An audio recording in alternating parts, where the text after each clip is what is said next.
So ayan, pauwi tayo ngayon.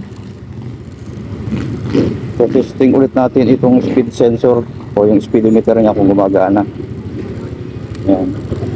Yung busina, ganun pa rin, wala. Oh.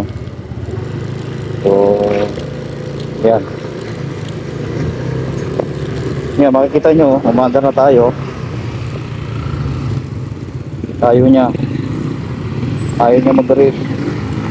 Dapat kahit mabagal yan, magka number 1, 2 or pataas. So wala, oh.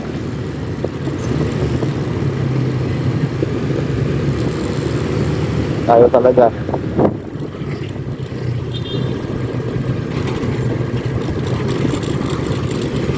So comment kayo kung na-experience nyo rin yung ganito sa inyong Rusiflex 25 o kahit sa ibang mga motor ni Rusi, naka digital gauge, kung nangyayari din ba to o kahit sa ibang brand. Palagay ko may nangyayari din ganito kahit sa ibang mga China brand. So yan, sana makahanap tayo ng available na speed sensor para dito, para mapalitan natin paging maayos ulit. So titingin din tayo sa Shopee kung meron or Lazada, pwede rin sa TikTok.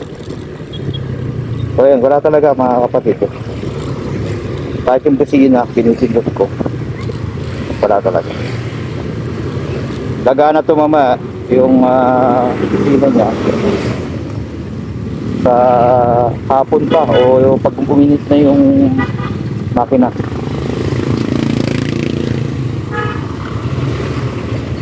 So ayan, maraming salamat sa panood. Hanggang dito na lang. God bless.